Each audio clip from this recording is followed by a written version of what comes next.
जय जगन्नाथ सांग माने ज्योत्ना सब चैनल रे आ गोटे नुआ गार्डनिंग वीडियो को आपण मान को स्वागत। देखंतु सांग माने मो गार्डन रो प्रत्येक गछ पई नै आसीची खाद्य भार। देखंतु गोटे गारे अछि हमर पूजा होथुबा बासी फूल आ गोटारे अछि चा होथुबा तार चा हैला परे ताकू धोईगिरी रखिची चा पत्र आउ एतिकी कदली चोपा एठी होची हमर किचन रो कचड़ा परिया चोपा आ गोटे अछि भुईचଣା मंजी ए सबु जिंस कार कोन फायदा देई थाए गछ को चा पत्रटा हमर गोलाप फूल गछ को मल्ली गछ को ए सबु केते गुछ को बहुत फायदा आ एठी तो कदली चोपार गुण बहुत गुडिया आहिरे बहुत पोटासियम रही अछि जे गछरे फूल हो नथबो ए कदली चोपा गछ मूले रे पकई माने पुती देले किबा पानी करी करी मध्य ताकू 3-4 दिन भिजेगिरी रखिगिरी से पानीटा मध्य देले से गछरे फूल कढ़ आसी थाए पोटास गछ पई बहुत जरूरी आ एटा त हमर बासी फूल ए बासी फूल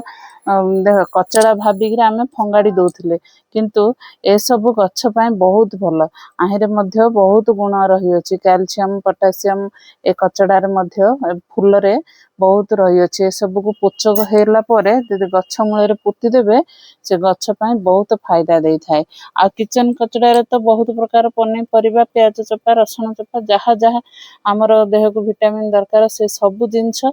गछ को मध्य दरकार ए सब आमे पानी रे बतरेगिरी 4-5 दिन रखिगिरी गछ रे देई परिबे किबा डायरेक्ट भी माटी मूले रे पुती परिबे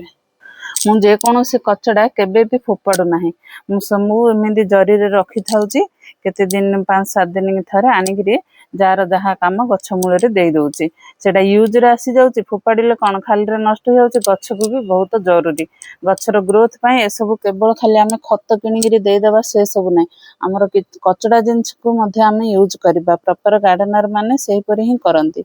देखंतु मोर बाल्टी रे 5-6 दिन पूर्वरु मोर किचन कचड़ा सब मुंदी पानी रे भिजेगिरी रखितिली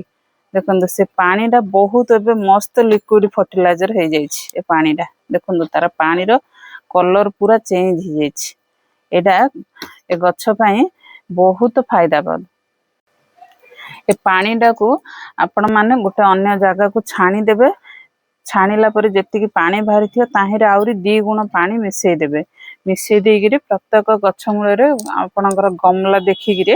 गमला अनुसार गछ मूले रे ए पानीटा को देई देबे एमिति 10 दिन की थरे प्रत्येक गछ मूले रे देंतु से गछर ग्रोथ देखिबे आपण जो कचड़ा भाबिकिरी आमे डस्टबिन रे पकाउथिले से कचड़ा जिंसडा को आमे यूज करिकिरी गछर ग्रोथ बनै परिबा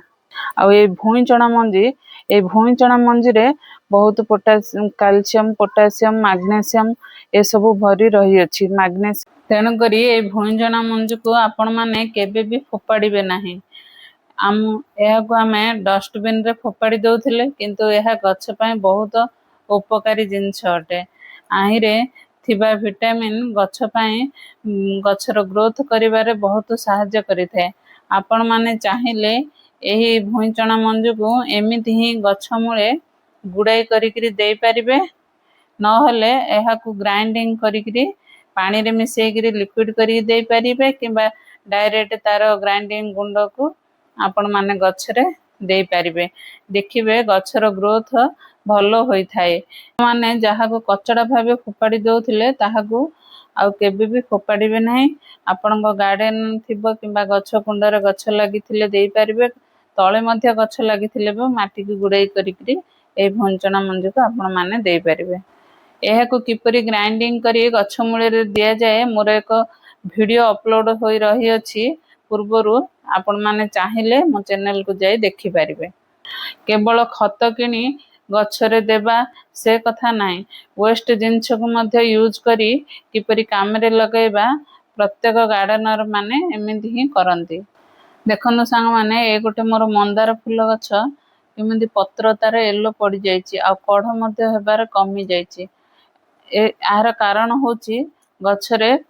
अभाव होछि पोटास बा पोटासियम रो अभाव हेले एहिपरि गछरे लक्षण देखा जाए तेणु करी आमे गछ पई दरकार होछि पोटास आमे जे कदली रो चोपा मु रखिथिली से कदली रो चोपा रे पोटास भरपूर होई रही अछि बुझिले से कदलीर चोपा को आपण माने केबे भी फोपाड़े ना। गछर मूलर माटी को किछि गुड़ाई करदेवे। गुड़ाई करदेला परे से कदलीर चोपा को आनिगिरी गछ मूल पोती देवे।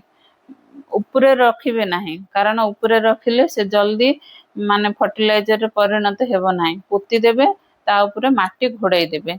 बुझिले माटी घोड़ाई देइकरी देखिबे माने 5-7 दिन परे से बहुत फर्टिलाइजर रे परिणत हो जाइथिबो आ गछ उपरे आर भलो रिजल्ट देखिबा को मिलिबो। गछरे जे पोटास र कमी थिला एही कदलीर चोपा गछ को ताहा जोगाई देबो। तेणुकरी आपण मान भी यही परि गछरे जो पत्र हलदिया पड़ जाइथिबो सेही पत्र उपरे एप्सम सॉल्ट को पानी रे मिसई स्प्रे करंतु। देखिबे बहुत भल रिजल्ट पाइबे। मु कहबा अनुसार आपण मान भी करंतु। मो पुरी गार्डन रे जेपरि भरपूर होई गछ रही अछि आपण मानकर गार्डन मध्ये सेही परि रही। मु आशा करूछि मोर कथा आपण मान को भल लागिथिबो। मो कथा जदि भल लागिथिबो एक लाइक कमेंट एवं शेयर कर देबो। मो चैनल को नुआ आसीथिले तो सब्सक्राइब कर देबो। Happy gardening.